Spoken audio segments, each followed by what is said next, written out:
As in the past, an auditor was strictly an auditor. So I know at BDO, we have many of our auditors have CFEs. So there is that recognition that the team include this credential, which is very important in the planning process and obviously execution on the audit side. So we're seeing that dynamic change. My daughter's in high school. She's taking a forensic accounting class. Years ago, unheard of. So it's starting to change in that regard, which is very important for the standard of having adequate trained auditors on the as part of the audit team to try to uncover these types. So that's a red alert now that the junior accountants out in the field are being trained to climb the ladders and look over the boxes. Yeah, but they still misunderstand the real intent behind smiles. You can't get around to being green in the new order. And I worked for a former Big 8 firm, and initially I had a public company, and they said, well, Mike, we're going to put you in the cash area, because that's the low-risk area. Well, it's not deemed a low-risk area 25 years later, that cash area. And it's integral that you have a good understanding of the operations of an entire organization. And know your client. I mean, had there been some sort of background investigation, especially a closely held business, where the whole family's working in the shop, the industry issues that I mentioned previously. Those types of things should be thoroughly vetted through analytics, Q&A, and just not accepting responses and noting it in the work paper. It needs to be taken to the next level. And that's something that the audit team is really starting to put in practice, at least from what I'm seeing. A weakness of human nature, as much as Sammy and his team are looking to ingratiate the auditors and get close to them. As a new first-year auditor, I want to do the same thing so Sammy doesn't complain what a pain Mike is asking all these unnecessary questions. So it's a feel-out You want period. the report going back to the partner saying, oh, Mike's such a pleasure to work with. You know what gets me crazy? I teach at a lot of colleges, and I get these young kids, they friend me on Facebook, they follow me on Twitter, they email me. It gets me crazy that one of the first things when they finally get a job out of college, I love this client, they bring danishes, they make whatever. I said, I used to do the same thing to my auditors. I was the go-to. Right, no, I was the go-to client. Right. I used to take them out. Well, Give blue boxes. they do all kinds of. They never gave me. We used to wine and dine them. We used to take them to strip clubs. We used to take them to bars. We used to take them on these business trips for computer systems that were really vacations. I mean, whatever the case is, this is the kind of stuff that we did. We were the go-to clients. And just because the client is nice to you or charming doesn't mean anything. Well, That's the only thing. I want to add, I've been involved in a number of cases. I was involved in the Crazy Eddie case from the audit practice side. But when there's collusion from top to mailroom, So it's been it's said. virtually impossible. Right. I've heard said Right. that the CEO and the CFO are in cahoots. The auditor will never detect the fraud. Right. So what would your comment be about that? You agree with that? You have Sarbanes-Oxley, and the requirement of Sarbanes-Oxley is to look at more heightened awareness of controls. However, management collusion or management override of those controls blows Sarbanes-Oxley out the water. So you could look at Sarbanes-Oxley, some say, well, maybe this is an overblown reaction to the accounting scandals and fraud. It was certainly an economic windfall to the accounting firms. I think it's good practice. But the reality is, as I said earlier, you can't buy honesty and trust. And it's something where now accounting professionals, to be a CPA in New York State now, you need another year of college. You need 5 years of school. In particular, has that created a heightened awareness and more knowledge upon auditors going into the field? They're investing more time into it. But it's something with human nature. There are pressures on financial offices to meet covenants, to hit earnings targets, and that goes on every day behind the scenes in the public companies. And you have that wiggle room. There's some gray areas, and people are sometimes just going a little too deep into those gray areas. I know we're piling on the auditors, but there were lots of professionals involved in the IPO. There were underwriters, the underwriters' advisors. So, I know the auditors are the gatekeepers, so-called gatekeepers, but there were, as just like in WorldCom, the underwriters would do it as well. There were lots of people looking at this, and they bought into it because of Mr. Antar's charge. It's not just the auditors, he's right, there's the M&A guys, that help with the Consultants. IT audit, the consultants, they all got scammed, but it's the auditors that have to put their footprint on it, they're the first ones to get sued, unfortunately. So let's go back to something Mike mentioned earlier, the reliance on the company's systems. A few years ago, we had a speaker at one of our events from CA. We may all remember, some of us may remember. Computer Associates, right? Yeah, Computer Associates. Computer Associates had a nasty accounting scandal. So here you have this multi-billion-dollar worldwide computer software company that was essentially running their financial reporting on a batch of Excel spreadsheets. How often do you still see that? Bring And down is that a coffee today. flaming red flag? Well, for me, Daniel, when I see financial statements, you have three forms of attestation. You have an audit, you have a review, and a compilation. I get more comfort seeing an audit, but I still have sleepless nights looking at those financial statements. But when you get into the compilations and review, I'm very concerned that those numbers are being mastered by the managers, the financial executives. So I have a concern of what's underneath those numbers. And it's quite easy to debit this and credit this and move earnings around. There's a lot of shenanigans and a lot of malfeasance that is available out there for someone to commit. How do you get that? Looking the person in the eye, understanding the client. There is that room for financial manipulation. We've not seen the last of the financial scandals. It's unfortunate, and it's something that's human nature. You know, anytime you have Excel spreadsheets or other documents outside the accounting database, that's always a heightened red flag issue.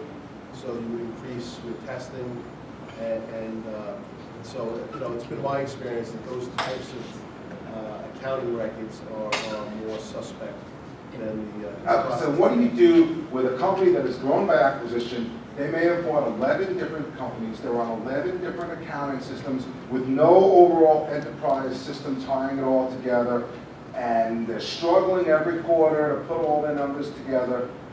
How do you examine that? You know, the problem is, I understand the frustration if I'm that executive, but there are laws. The laws say you have to maintain an adequate system of internal controls, and I see these companies. One of the companies that I targeted was Green Mountain Coffee, and I see these companies, all of them, when they get called into court, and the first excuse they give is, well, we're doing all of these acquisitions.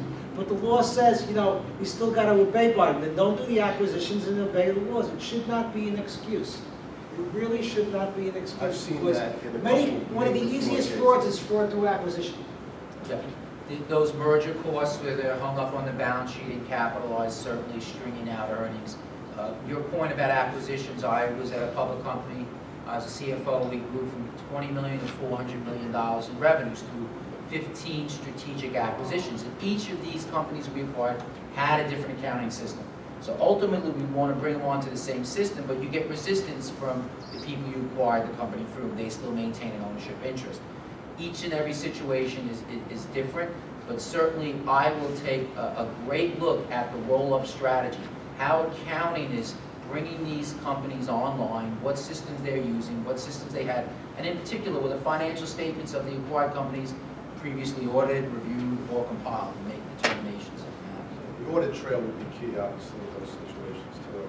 Making sure the audit trail was solid, and the roll-up procedure certainly would have to be tight to get comfort regarding the various different financials, because it's very common, as Michael described, when you have a number of acquisitions over a short period of time, you know, your IT consultants just can't keep up with that, and so you have this situation where you have to increase your substantive testing. So is that what the auditor, is that the answer for the auditor at the end of the quarter or the end of the year, when you're being asked to sign off on the numbers, just increase testing? Well, you do that at the planning phase. Obviously, you have to have a discussion with the client regarding the increased cost associated with that. But this, you know, this is a high-risk situation that demands that you increase the amount of testing to get comfort that there's no material mistakes. Something I would make, when Mike's brought the point, we have to look closely about how to with their roll-up strategies, the systems. Well, Crazy 80 didn't grow through acquisitions, we grew through opening the stores, but one of the things we did was we delayed the implementation, we sabotaged the implementation of the computer system that would track our inventories because we were screwing around with inventories. So you can have companies that do acquisitions, okay, and they take advantage of the lack of compatibility between the systems to manipulate their earnings. It's happened several times in the past. So my point is that I think that excuse of we're growing and these acquisitions and internal controls is actually more of a red, to me as a criminal, it would be more of a red flag. So I have a question. Was there ever a goal to do like a secondary offering to clean up the mess? No, I'll tell you what the goal was. We thought that we would be able to do what's called a soft landing, and like you said, I think you said, we might not have eventually gotten caught, but we would eventually implode. In other words, inventory fraud self-corrects from one quarter to the next. If you overstate your income in one quarter, you automatically understate your income the following quarter, because inventory is computed algebraically. Inventory cost of goods sold is computed algebraically. Sales minus cost of goods sold equals gross profits. Well, cost of goods sold is beginning inventory plus purchases minus ending inventory equals cost of goods sold. The higher your ending inventory, less cost of goods sold, more profits. But that ending inventory you have one period becomes your beginning inventory the next period. So inventory fraud self-corrects. Beyond that technical jargon that I just told you, the reality is if I inflate my earnings by 15 million one quarter, I have to inflate it by 15 million the next quarter just to have the real numbers going forward. So you've got to continue inflating your earnings each quarter just to make up for the first quarter hit. It's almost like a heroin addiction. First when you get high and the rest is maintenance. That's what the crime is about. So what we were going to do was we were going to gradually understate our income as time went on to make up for the overstatements. It didn't work. We got taken. We were threatened with a takeover. So the second plan was we can't do that. We better have a friendly party take over Crazy A's and then implement that strategy. We were never able to do it. Get your passport ready. Well, Eddie had 15 of them. Way back in the 20th century, as a CFO, the heightened awareness on quarterly reviews of public companies was non-existent. Today, there's much more awareness. A lot of times the CFO says, well, I'll just clean it up at the end of the year, not worry about it. But the auditors are conducting reviews of the quarter, but there is an extreme focus on those quarterly numbers and then drilling down from the quarter to the month, to the week, to product type, to product cycles. There is that inquiring mind and get a lot of good answers to some of the issues going on in companies. Okay, any questions? No, it's Joe. Just one from the client side, if you notice this, you'll hear a lot of times that there's going to be said for the fraudster, helping the fraudster, clients will be reluctant to prosecute their own employees who get caught because it goes public, it looks bad for them, and you kind of hear that. A lot of times companies are going to kind of work out a deal behind closed doors. They're not going to want to air that out in public to say, well, we're going to go fully ahead and prosecute somebody criminally in our company that's caught doing fraud. I'm kind of curious, is that something you guys see, or? Okay, let me respond to the send the message approach. And I can understand why companies keep it quiet. In fact, I see no problem with it because prisons are filled with criminals that never planned on being there anyway. I mean, Bernie Madoff, he saw plenty of people carted off to prison, didn't stop him. And he was a pretty intelligent guy. So the messages thing, I really think doesn't really hold water. It's really got to be on the company's, what the company's interests are. It also depends on public versus private.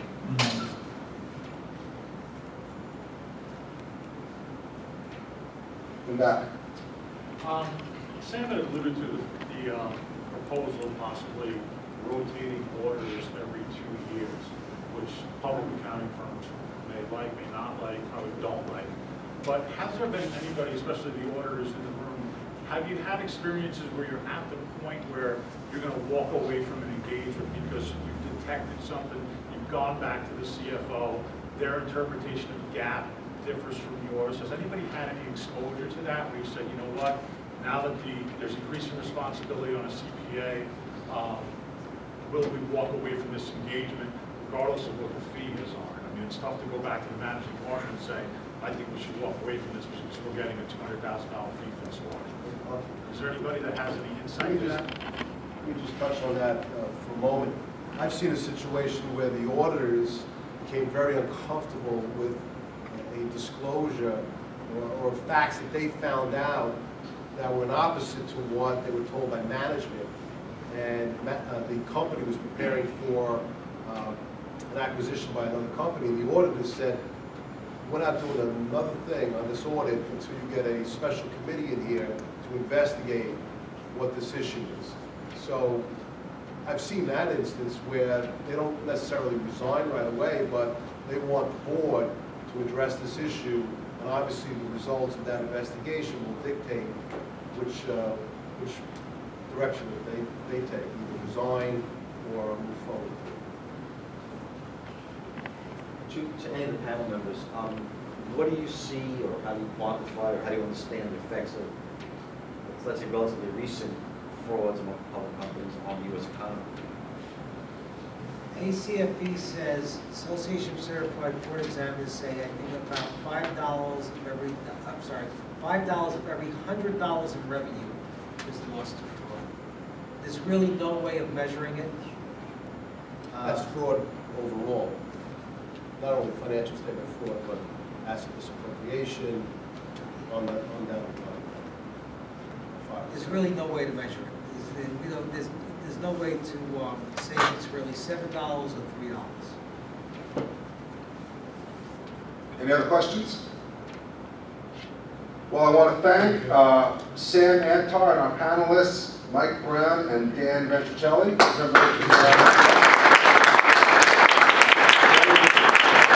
Final words to say? If you're a criminal in the future, hire the Abrams Law Firm. Well, we do have quite a good white-collar crime department, but I try to stay as far away from that as possible. Thank you, guys. That was great. I want to remind everyone, sign up for your CPE credits before you leave if you want them. Our next event, Wednesday, October 24th, here at King Cullen, 8 o'clock in the morning. PEO versus in-house HR, insurance, and payroll. You can always check out our events on the website. See you next month. Very good.